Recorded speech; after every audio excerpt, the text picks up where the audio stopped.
Hello guys and welcome back sa aking channel, and for today's video pausapan po na.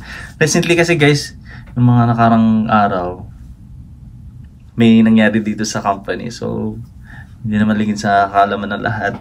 Siyempre alam na alam ng mga taga Evergreen yan. Yung nakaraan may napauwi kasi yung dalawa, nagsuntukan kasi sila. So ito yung post ipapakita ko sa inyo, aming chairman dito sa Loju. So kailangan talaga dito kailangan na makisama. Tsaka walang bago, tsaka walang luma, syempre. So kailangan sa kwarto, mahirap. Kailangan nyo talaga makisama. Tsaka syempre, pakiramdam na rin sa isa't isa. Yan, sa paglilinis, yun, sa katahimikan. So, love, lang, tsaka respect sa mga isa't isa. Kasi isa lang naman tayo dito, Pilipino naman tayo. So, hindi mo talaga maiwasan yan. Lalo natin sa iba't ibang mga tayo nagagaling. So, ayan, nakalaan kasi, kukwento ko lang, may napauwi kasi, dalawa. So, yung mga kapwa natin mga Pilipino, OFW dito, sa Evergreen. So, nagsuntukan sila, dahil kalasingan siguro, ganun. Saka yung nagreklamo kasi sa kwarto. So, kailangan natin talaga makisama. So, sa mga bago, ayan, kailangan yung makisama talaga sa inyong mga kakwarto, kasi hindi nyo maiwasan talaga. Yun na-observe ko hindi nyo maiwasan na magkakaroon talaga ng problema kasi iba't iba nga tayo ng mga opinion tsaka mga ugali. So doon malalaman sa isa kwarto talaga yung ugali ng isang tao. Ayan. Dito kasi kailangan maglinis, kailangan ng kwarto, may checking kasi yan. Tapos may area, tapos siyempre yung iba pang umaga, pang gabi. So kailangan mong makisama. Pakiramdaman mo kung siyempre matutulog din sila para makapagpahinga kung panggabi sila. Saka kung minsan kasi ng mga lasing-lasing, di ba? Ayan, di natin maiwasan talaga yung ganong eksena sa pagiging OFW. Kaso lang yung violation yan pag nakipagsuntukan kayo, katulad ng nangyari sa kanila, is mapapauwi talaga, mabre-repatriate talaga sila pauwi sa Pilipinas. So mag-ingat lang po kayo dito sa mga bagong darating. So ayan, bawal makipagsuntukan. So nung nakarang araw umuwi na sila Sayang nga yung isa kasi siyempre kaibigan din namin yun. Ayan, 12 years na siya sa December. Sayang, papauwi na sana. Tsaka yung isa, katrabaho din namin. Ayan. So hold your temper guys pag dito na kayo. Ayan. Tiisin nyo. Wag lang kayo makipagsuntukan kasi bawal na bawal kasi yan sa company rules tsaka sa Taiwan rules yung makipagsuntukan. Ayan. So ayan, malapit na pala kayo guys darating. Isipin nyo pala talaga yung yung future nyo. Sayang yung mga pinaghirapan nyo papunta dito tsaka yung gastos syempre. Kailangan nating pag-isipin yan yung future natin. Yun yung nire-remind ko talaga. Bawal makipagsuntukan talaga sa mga katrabaho.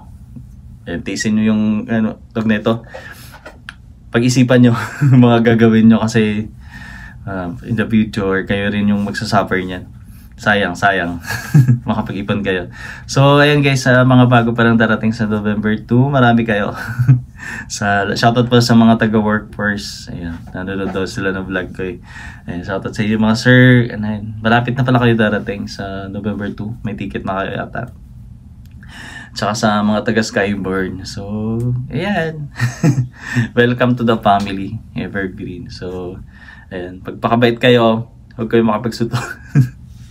So yung mga company rules naman sasabihin naman sa inyo ng mga broker nyo. Sa dalawa kasi kayo yung isang sa Evergreen tsaka Skyborn na tatlo tsaka sa Evergreen. So yan, welcome. Tapos ayan, yung mga dapat nyo gawin or dadalhin ba dito sa Taiwan. So ayan, magdala kayo ng jacket guys kasi papa-winter na. Lamig-lamig na nga ng aircon namin. So winter na ngayon, lalo na November, December, tsaka January, February. So magdala kayo ng jacket nyo. Tsaka gamot kasi uso rin yung sakit pag ganitong time, ganitong season. Ayan. Ano pa ba? Ayan, yung mga bawal pala magdala guys sa mga yung mga nail cutter ganun kasi mga explosives, mga pa ba, yung mga matutulis mga drugs, siyempre. So, yung gamot lang na ano, yung parang Biogesic, ganun. Mga pang ilangan nyo lang. Tapos, dala kayong jacket, yung sinasabi ko. Malamig, sobrang lamig. Pag mainit kasi dito, sobrang init naman. Pag malamig, malamig naman sobra. Pero hindi nag-snow.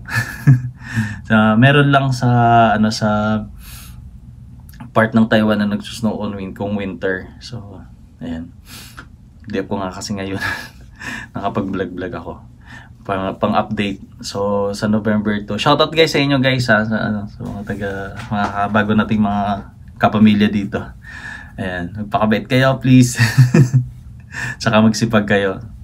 Ayan, marami kayong may ipon pag masipag kayo. Mas swerte tayo sa company natin gaya na sinasabi ko kasi may overtime kahit papaano. Kaysa sa ibang company na wala. Tapos, ayan, yung mga, bawal kayo dahil guys magdala ng chicharon, gano'n. Bawal yung, yung mga ganyan na mga, siguro Jollibee bawal din. So, yung gagawin, i-discuss naman ng mga, ng mga broker, mga agency nyo kung ano yung dapat yung gagawin. O mga dadalhin. Pero bawal yung, yung mga prutas, tag nito, mga pork, gano'n. Bawal yung mga yon. Napaka-strict nila. Saka sa bagay, bawal ata yung power bank. Yung sa chicken luggage nyo. So, magdala na lang kayo mga damit. Marami namang mga damit dito na mabibili. Kakaunting ganun damit lang siguro. Pwede na yan. Tsaka, syempre, hindi pa kayo masyado makakalabas. Ayan. Mag-grocery na lang kayo ng kakaunti. Kasi kung may pagkain naman siya, kaso siyempre pag hindi nyo gusto. Kasi sa company, ayun, Pinoy food talaga yung siniserve. Pero dito sa dorm, tag neto, pentang. Baka hindi nyo makain minsan. Pero kung may mga dilata-dilata kayo, pero pwede naman kayo lumabas, magpapasuyo na lang kayo sa may pasama kayo. Ayan, ano pa ba? Ayan, bawal makipagsuntukan guys ha. Nire-remind ko sa company man or sa dorm. Saka lalo na yung sobra kayong lasing, hindi niya na naiisip yung mga nangyayari. Ayan, ano pa ba? Ano pa ba yung mga bawal? Emulation. Alam niyo na yan. So, yung mga matutulis, mga nail cutter, bawal yun. Tsaka mga nipper. Kung ano-ano man. Tsaka, guys, i-discuss talaga yan ng nyo. Yung agency nyo kung ano yung mga bawal. Pero yung sinasabi ko lang, yung bawal yung prutas, tsaka yung mga chicharon, ganon. Bawal yun. Ayan. Ano pa ba? Yun lang. Yun lang siguro, i-update natin. So, ayan, welcome. Welcome po sa inyo lahat. Ayan, excited na ako na ma-meet kayo sa malapit na. Sa November 2. So, yung mga taga-workforce ata, doon sila sa Golin din. Sa kasama, pag-isahin na lang ata kayo. Tsaka lilipat kasi yung iba doon sa bagong dorm. Kami, hindi pa nga kami nakakalipat. Ewan ko ba. Ayan. Guys, salamat guys sa lahat po.